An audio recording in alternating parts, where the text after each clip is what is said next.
So I thought I would tell you about a little bit of nutritional advice. I haven't discussed nutrition in a while, and it is as important, if not more important, than everything else.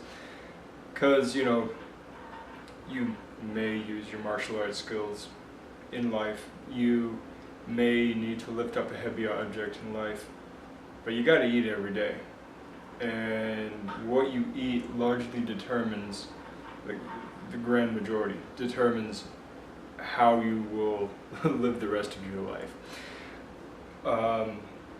So a simple concept is fat. People are very, very slowly coming around to the idea that fat is not bad. We've known this, but it has taken a forever amount of time to convince a portion of the population, and even that portion of the population are just seen as fanatics who do everything else right, so it doesn't matter what they eat, blah, blah, blah. Well, more and more and more we see studies confirming the use of fat. It's not just energy. It is a source for hormones to be created. Your triglycerides should be in flow in your cells, not in storage. It's incredibly important for brain health. Your brain is mostly made up of fat. I can't stress how important fat is, but it has to be the fat that we are adapted to eating, which means not the loads of chemically processed and expelled vegetable oils that everybody uses because they're cheap and subsidized and all that bullshit. No. It is animal fats. There are a few fruit and nut fats that are considered quite good. Generally the rule of thumb is if it can be cold pressed, it's generally not so bad. If it has to be chemically extracted, it's generally pretty bad. Now there are other measures, the unsaturated, polyunsaturated, monounsaturated, saturated, all that kind of stuff, and it's beyond the scope of this video. I don't want to go into all of that right now. But understand that the big bad that everybody's been playing with is saturated fat, and it's not actually bad. Saturated fat is in fact quite good, especially when you're dealing with medium chain triglycerides. The MCTs are the best, which is one of the reasons why coconut oil is such a high hitter. Macadamia oil is technically higher, but it is incredibly expensive. So coconut oil is really second best. It's the best for common use and second best for in general. But animal fat is where it's at otherwise. We climbed out of the trees to hunt, and we started hunting because of fat, not because of meat. There's a debate on protein right now, and that's another issue entirely, but the idea behind fat is that as proto-humans, as early humans, we needed energy. And energy, we're talking chemical energy, not just the ATP cycle and all that. We're talking, hormone balance and all that kind of stuff that goes into your general energy.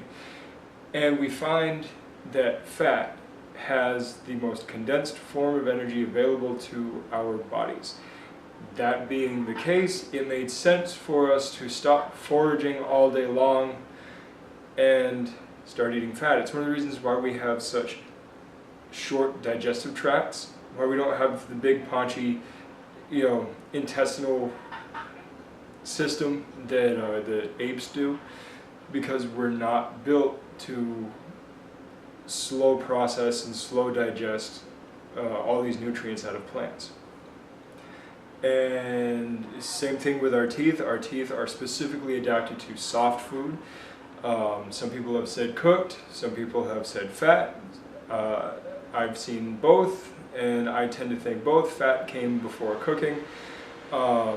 But then we find also that with cooked food we gain more energy from the cooked food because cooking changes the chemical balance of the food and unlocks the energy potential of food. Therefore, fat and cooking are both very important. That's why our teeth are so unique to us. So that being the case, fat is really, really, really important. So I want to give you a simple way to look at fat, and especially because most people are concerned about their weight and their appearance, and in modern society, who can blame you, because survival is kind of taken care of, and most of you lazy fucks don't give a shit about training for reality or potential reality. So if you just want to look good naked, here's the formula. When it comes to energy, we burn carbohydrates and we burn fats. And there are different kinds of carbohydrates and there are different kinds of fats. But for the most part, let's say carbs and fats. Carbs burn fast. They are very quickly available, they burn quickly. It's like kindling.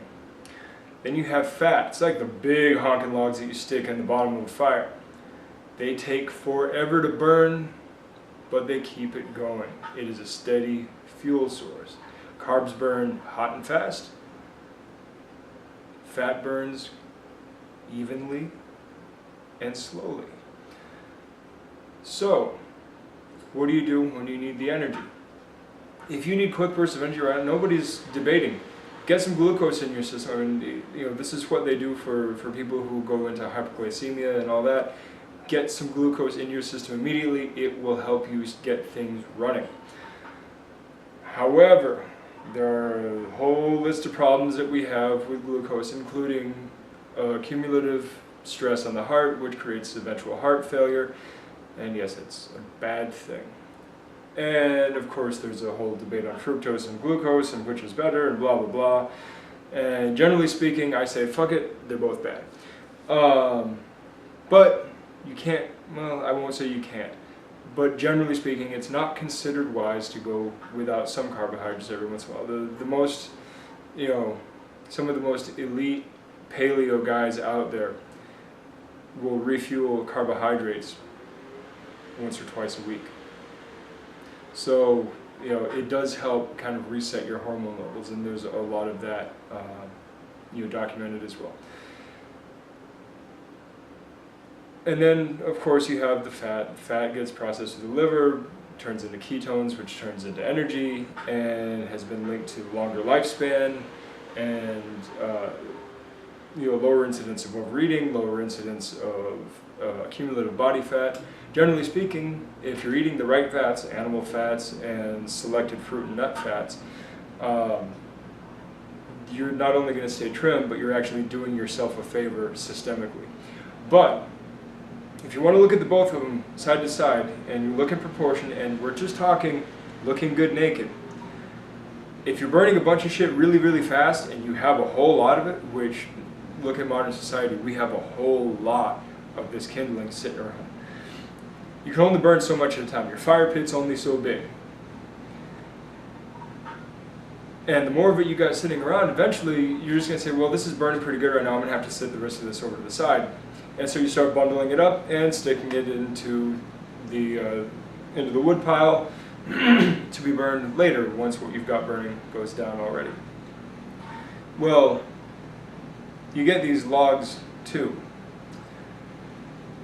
And you put one log on the fire with a bunch of this kindling, and the kindling is just going and going and going, and the big log's just not catching, so you just kind of keep it where it is. You don't add any more big logs.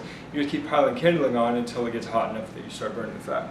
Well, the problem is that if you're eating a large quantity of fat and a large quantity of carbs, and the fast stuff is burning already, your body's saying, well, I'm going to send out the insulin troops, and we're just going to shovel all of this into storage.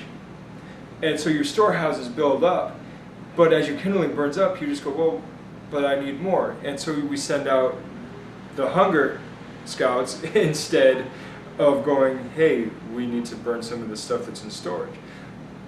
Why are we going out and getting more kindling when we've got all this in storage?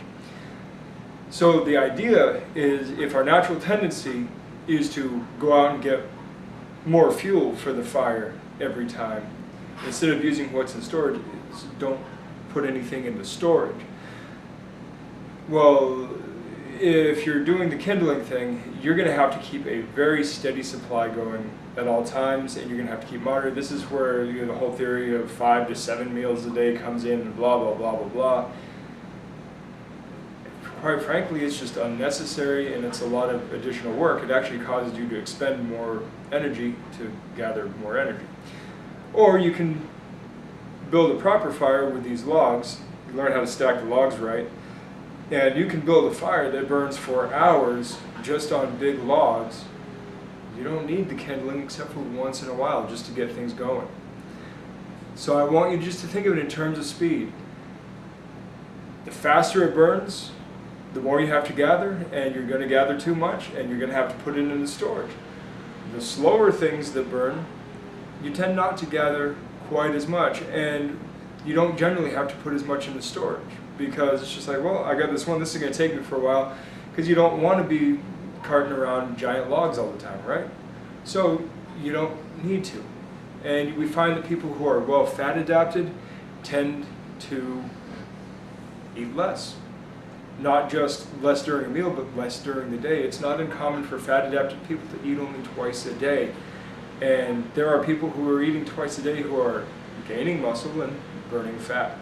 So you get to look good naked, you get to eat more in a sitting, feel satisfied longer, but eat less in total, so it saves on your budget. I mean, it's a no-lose situation, generally speaking. Now, does this mean that ketosis is right for you? Maybe, maybe not. That I believe is very much an individual basis. But I think the evidence is very strongly in support of fat adaptation and ketosis, not in favor of the glucose burning system. That's all I got for ever. I'm long enough. 12 minutes. Goddamn, this is a long video. So I will talk to you guys later. Good journey.